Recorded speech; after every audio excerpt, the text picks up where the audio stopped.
This is R.D. Sharma Solution, Class 11, Chapter 28, Introduction to 3D Coordinate Geometry. We are going to see the theory of 3D coordinate geometry. 3D means 3 dimension. Up till now, we have seen about 2 dimensions. And when we talk about 3D geometry, we also have the coordinate system, a different coordinate system. It's equivalent to the coordinate system, Cartesian coordinate system, which we know. But we are going to add one more dimension. So you have to have some imagination. So you need to understand like this. Just assume that you have 2 eyes. If one eyes would have been there, you won't be able to perceive the depth, that is 3D. Because of 2 eyes, you have that depth perception, parallax, depth perception, height perception. So this is how the world is a 3D for you. All the objects are 3D for you, 3-dimensional. This screen which you are able to see, it's 2D. It's 2D. 3D means 3 dimension. So if I make 2D, this is simple Cartesian plane. If I have a point, if this is x-axis, this one is y-axis, so you can easily tell me that I go on in x direction, say x1 length, and then I move towards y direction, then I go some length y2. So this point coordinate can be exactly located as x1, y1. So x1 is the distance from the y-axis and y1 is the distance from the x-axis. Okay? But when we come to 3D geometry, then we have a third dimension.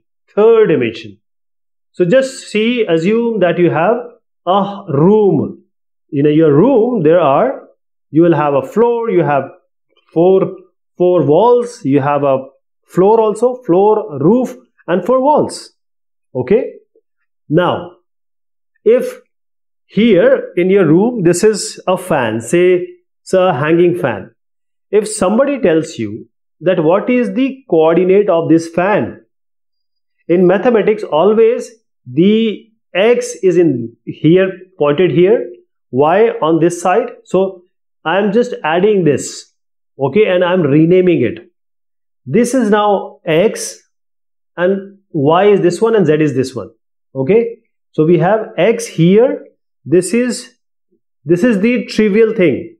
We have been using x in this direction. So now we are walking, or you are coming to x length in x direction. Now you are going in y direction, say y1 length. So this direction you are moving. So the coordinate of x1, y1, z1 we have to find out. And you have to move x1 direction in the x-axis direction. And then you have to go or turn in y direction. Then you go up. In this z direction. So this z direction, so you have taken 3 steps. 1, 2, 3. In earlier 2D, you took 2 steps. Here you took x direction, y direction, then also went up to the 3rd direction. So this is how x1, y1, z1 can be located. Now you may have a question that why don't you go to z first and then y and then x? Okay. So the content remains the same. Ultimately, you have to reach that x1, y1, z1. But previously or conventionally, we always take x first, y first, and then z first. So this is x, y, z coordinates. Basically, these are the length of the path you have taken to reach x1, y1, z1. So when you have x in one direction, negative x will be in the opposite direction. So x is positive, x is negative, y also up, y is positive, y is negative in the negative direction. Similarly here, so I'll just exemplify it. Now this is a figure. Just assume that you are living in a 2-story building, and each floor has 4 rooms. In all, there will be 8 rooms. 1, 2, 3, 4. 4 rooms. 1, 2, 3, 4 in the first floor. First floor and ground floor. So the first floor has your room, your brother room, your sister room, and your mama papa's room. And in the below one, this is where you are living. your brother in the back side, on the other side your sister, and just by your side is your mama papa, and in the below you have given it for the rent. Okay, so in 2D, if you can see the front view, that you are living here, front view is clear. So you go X, you go Y, you go X, you go Y. So your position in XY dimension you can tell. But in 3D form, so I'm just changing it. As I said, conventionally we take this as X, this as Y, this as Z. Now, see, from here to here it's X. What about backside? Negative X. Analogy with the previous Cartesian system. So if your X is this direction, negative X will be in the opposite direction. If you have Y here, where you are staying, the reference always plus plus plus. If you and your brother, which is on the back side, if you change your room with your sister, here is your sister, then the reference will change. Okay, your reference will change.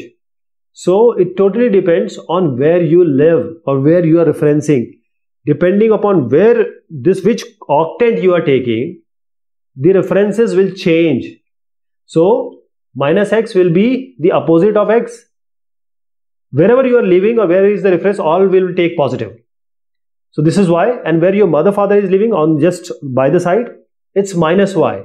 It's minus Y. Now Z, this is where you live, and for your family, all mother father, brothers, all this will be positive. But when you go down, all for your people who are on rent, this will be negative Z. First floor, positive Z. First floor, and the ground floor, negative Z. So if I say 2, 2, 2, where it will be? First is positive, second is positive, third is positive, where it will be? Or first is negative, second is positive, third is positive, where it will be? First is positive, second is negative, third is negative, where it will be? Yes, you can tell me. So just let me tell you before we have a question, don't worry about that. We have proper questions about that.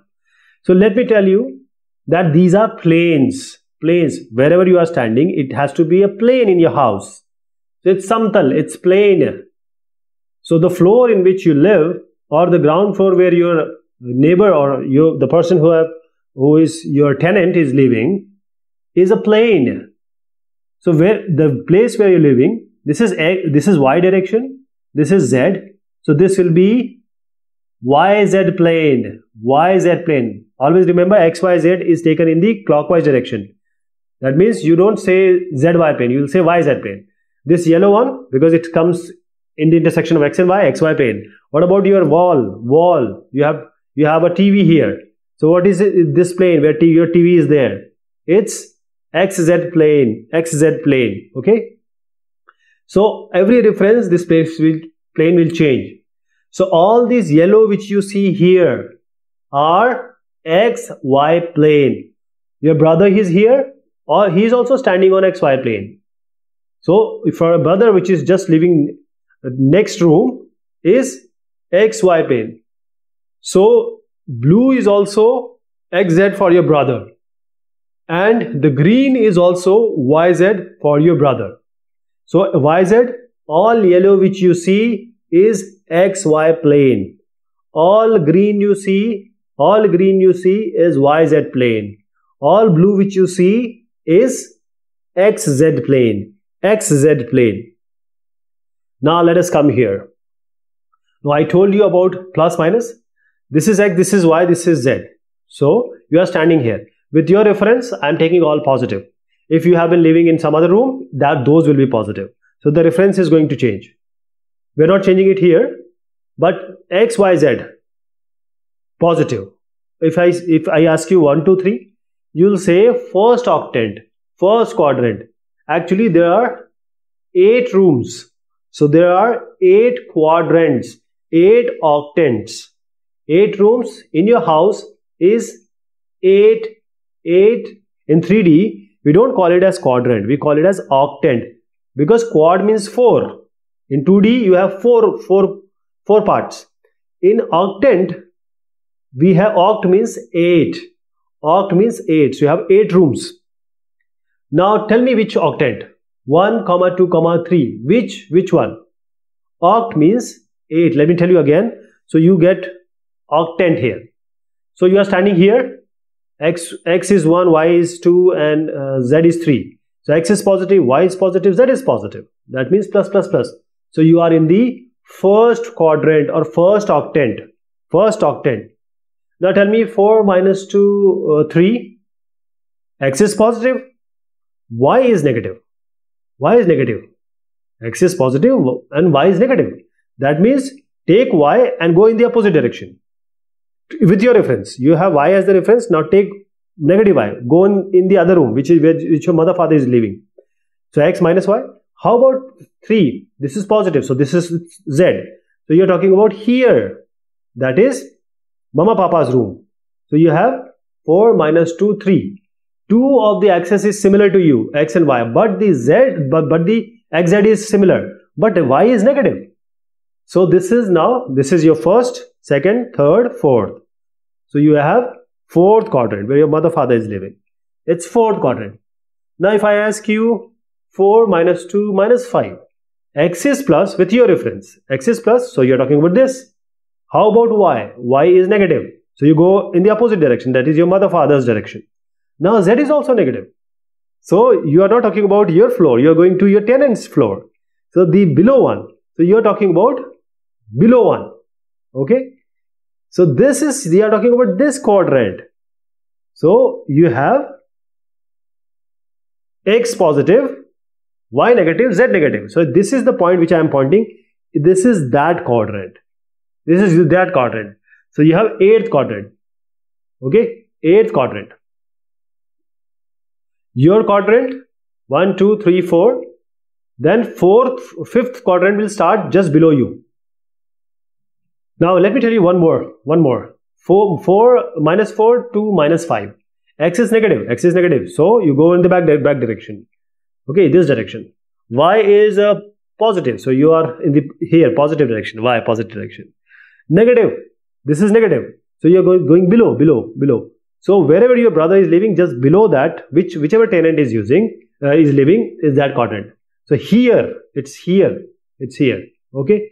So which one is this? Which one is this? Minus 4, 2 and minus 5 is 6th quadrant. Okay. Now see, you have a fan. I told you had a fan. Now there is a television also on one of the wall. Now somebody tells you that this is a corner of the TV and there is the corner of one of the fan wing. Tell me the distance. How do you find it? You'll say, how am I going to tell you? 2D I know. You have x1, y1, x2, y2. I just take the distance formula. Okay. I just take the distance formula. x1, y1, x2, y2. So I just do y2 x2 minus x1 whole square plus y2 minus y1 whole square and under root. This is the normal distance.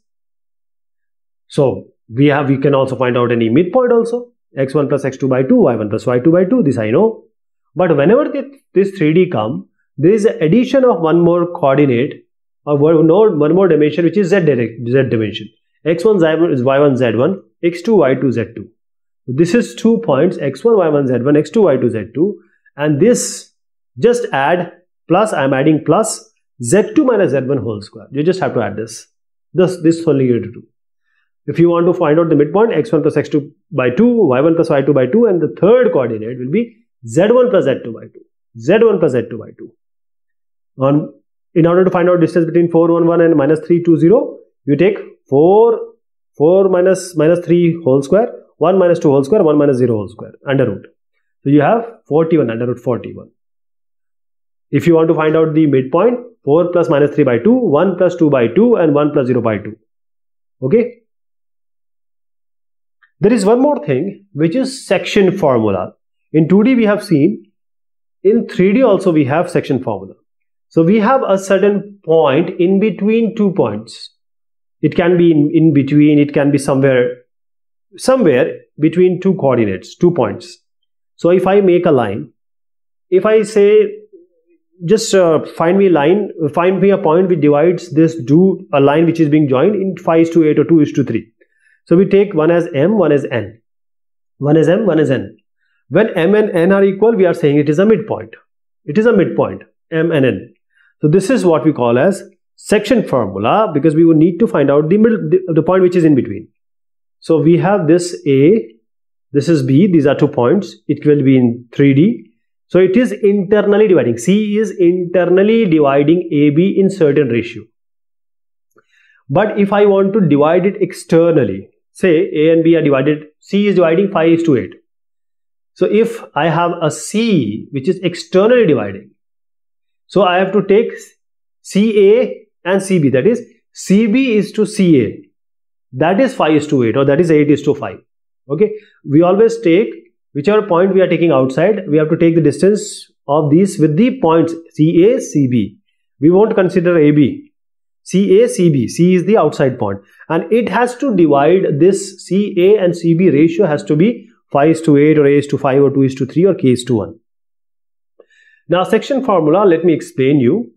You don't have to go to the all nitty-gritty, but just to give you an idea. So I have 2 points A and B.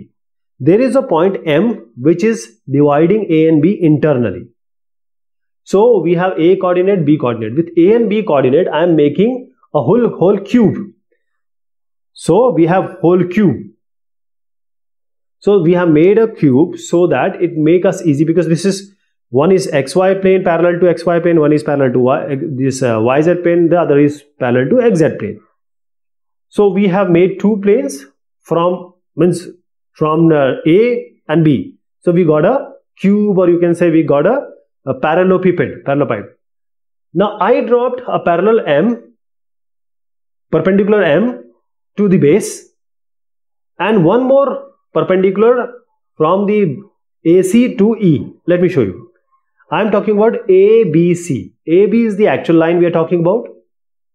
M is the point which is dividing AB. And AC is a line on the plane which we drew parallel, just for our convenience. Okay. So we have a ratio when we join, when we have MN parallel to BC, we have a ratio. In triangle we have learned AM by AB equals AN by AC equals MN by BC. This already we have seen. So we have one more triangle here. I am talking about ABC, but one more triangle is there, ACD. This triangle, which is in the floor, you can say. So this triangle, again same thing we are going to do. My triangle is not well made, but still, भावनाओं को समझे. ACD. So you have this N and this is E. N is simply the perpendicular drop from M to the base. So this AN by AC equals AE by AD equals NE by CD. Okay. Now these are 2 relationships which we got. So both the triangles have a relationship, triangular relationship. But I am saying this AB is what? AB, I am saying it is this M point is dividing it into M:N ratio. M:N ratio. So AM by AB, in place of AM, I can write M. This middle point is capital M. So AM is M, and AM plus MB, which is AB. So M plus N. What is AE by AD? AE by AD is eventually equal to MN by BC, which is eventually equal to NE by CD, because we have 2 relationships from 2 different triangles. Okay. So AE by, I can write always AE by AD, then I can equate it with MN by BC and NE by CD. Right? So AE is what? MN is what? NE is what? So let me tell you about AE and AD, others you will understand. What is AE? See, this is AE. AE, the point of A is x1, y1, z1. The point of B is x2, y2, z2. The point is B is x2, y2, z2. And what is the point M? You have to imagine, right? What is point M? X, Y, Z. You have point X, Y, Z. So when you have AE, basically this A point is x1. And the M point is total x. M is x. If you subtract this AE, this x with x1, you will get AE. AE, but subtract x1 from x. in order to get AD, just subtract x2 with x1, with x1 from x2. So there will be a relationship. I told you that you don't have to go to the detail. I'm just explaining you. So if you equate each of them, you'll get x as mx2 plus nx1 by m plus n, y as my2 plus ny1 by m plus n, z as mz2 plus nz1 by m plus n. So if you don't remember the proof also, which I just showed you, it's just for your understanding that how this proof has come. Otherwise, you have to just remember the formula. Now, this is for internal section. How about the externally, a point which is dividing externally this line? Just put n as minus n. Just put n as minus n. So it will be mx2 minus nx1 by m minus n. Then you have my2 minus ny1 by m minus n, replacing n by n minus n. mz2 minus nz1 by m minus n. So these are the points externally division, external division. That is C is somewhere here, and AC by m. If I take m outside, say this is m. So AM by BM, or AM is to BM, is your m is to n. M is to n. Okay. This is m, this is n. So this formula will be used. One more thing, if x1 and x2 are equal, that is, you will come to the midpoint. So this will be simply, because m is 1, n is 1, so x1 plus x2 by 2. And then you have y1 plus y2 by 2, because m and n are, you can put 1. So this is the midpoint. So this is the whole idea about 3D. And now we are ready for the questions. Okay. Thank you so much.